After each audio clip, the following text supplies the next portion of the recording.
Hello everyone, welcome to StudyIQ IAS English channel. My name is Shubham Sagar and today we'll talk about Article 17, abolition of untouchability. Why we are reading about this news? Because something has happened. What has happened? Something published in Hindu on 16 July 2025, page number 12. I will show you that article at the end. See, understand one thing. Article 17, abolition of untouchability. That is one of the fundamental rights, right? But to enforce that Article 17, government came up with an act which is known as Untouchability Offences Act, and that was passed in 1955. Then what did they do? What did they do rather? Oh my God. They changed the name of this particular Untouchability Offences Act in 1976, and it was named as PCR Act, PCR Act, Protection of Civil Rights Act. So please remember this. Sometimes they can ask you this. This whole PCR Act 1955, it was originally Untouchability Offences Act 1955, and it was changed. The name was changed to PCR Act in 1976. Important to enforce or to see the proper implementation of Article 70, that is whether or not untouchability has actually been abolished in our country. There was a survey which was done in Hindu or Indian Express asking people how many of you will allow your utensils to be used by your maid or servants, and there was a high percentage of population among the higher caste as well as the lower caste which said certain things in negative, and according to different sources that is also one form of untouchability. In that background you have to see this particular news. Only 13 cases were registered under this, the erstwhile Untouchability Offences Act in 2022. 13 cases throughout India related to untouchability. Now, under this PCR Act, Untouchability Offences Act, there are different powers which has been given, that they can talk about untouchability prone areas. These acts, the people who are supervising these acts, they can tell the different authorities, state government, etc., to declare certain areas as untouchable prone areas, or to talk about special stations, police stations being created, special courts being created to expedite the cases related to untouchability. But what is happening right now? There are almost no cases, and even if there are some cases related to untouchability, they are pending. And even if they are not pending, most of them means what you can say here is most of them leads to acquittal. People are not convicted in these untouchability cases, unlike, let's say, the SC/ST Act, where the number of cases filed is much larger. I'm not saying the number of cases filed leads, like, they're all genuine cases. False cases is always a scenario when you talk about Dowry Act or these kind of things, but that is a different matter altogether. What we are discussing here is a disregard of these acts, PCR Act, untouchability offences, disregard of the acts related to untouchability, and in a way undermining of PCR Act 1955 or the erstwhile Untouchability Offences Act 1955. So you can see how many untouchability cases were there. Jammu Kashmir 5, Karnataka 5, Maharashtra 2, Himachal 1. Police data, total cases pending with police in 2022 is 51. Again, if you discount all the numbers, these numbers are telling you that India has become untouchability free. But to tell you in reality, I am a Brahmin, and this matters in this scenario.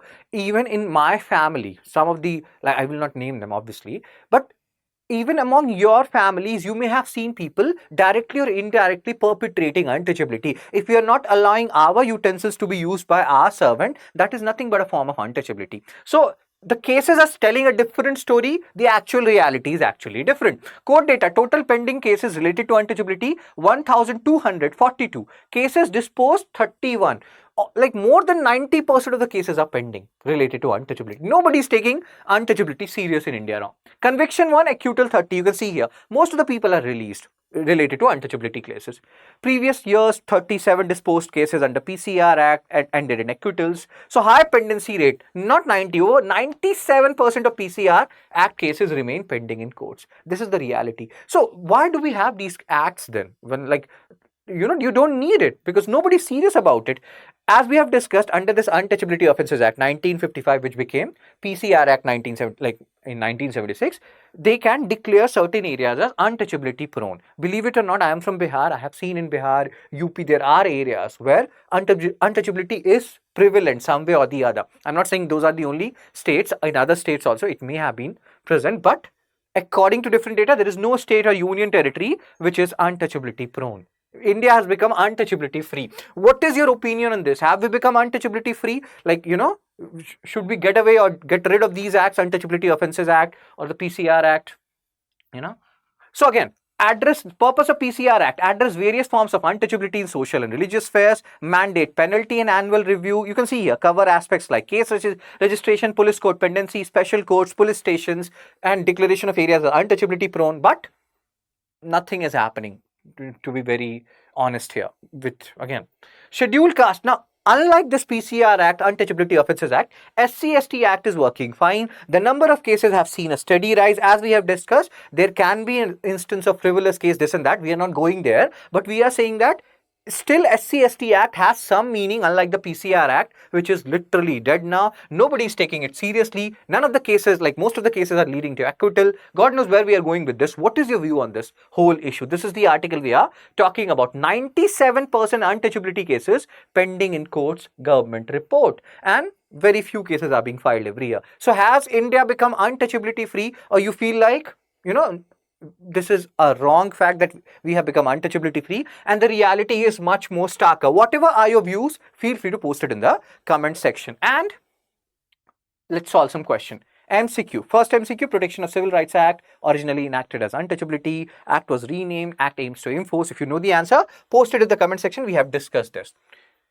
Which of the following is not a function mandated under PCR Act for states and UTs? Have a look at this. Please understand also. You can answer the, like, if you know the answer, post it in the comment section. You can also remember, this is just a trick I'm telling you for this question, that for SC/ST people, they have their own act, and based on that, solve this question.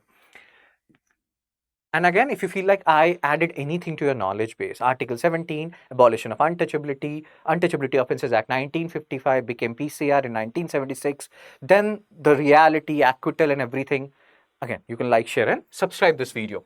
Cool, sir. I will share this particular PDF along with the answer of these two MCQs in my Telegram channel, Fun Study with Shub, because study should be fun. Awesome. Also, if you're preparing for 26, 27 or 28 batch for UPSC, you can join any of the this particular year, because again, you should not be wasting your attempt, so you know honestly which year you are preparing for, 26, 27 or 28. If you're preparing for 2027, our admissions are closing on 31st July 2025.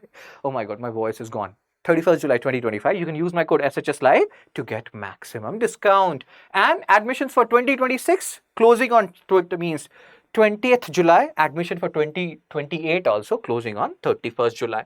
If you have seen my videos earlier, you know the process. If you haven't, this is the process. So what you will do, you will go to studyiq.com. You can also download StudyIQ app from Google Play Store. You will go to studyiq.com. Here you will go to UPSC English. You will go to view all courses. 26, 27, 28, based on which year you're preparing for. You can join any of these batches. You can use my code SHS Live to get maximum discount. If you go for 2026, you will go to buy now. There are different features. You can have a look at it. Based on what you need, what you don't need, there are different variants of this course, diamond, platinum and gold. And again, the validity varies. If you need only lecture notes and recorded videos or live classes, you can go for gold. If you need everything, mentorship, scholarship, and test series and everything, so you can go for diamond or platinum. And for all these three variants, you can use my code SHS Live to get maximum discount. The prices will reduce by 7,000 for each of them. So that's how you can join these batches. What is your view on this whole Article 17 related issue, untouchability related issue? India, according to different facts and figures, India is almost untouchability free now. But I don't agree with that. What is your assessment on that? So if you have any views on this, post it in the comment section, and I will see you soon. Take care, be blessed, tata, bye bye.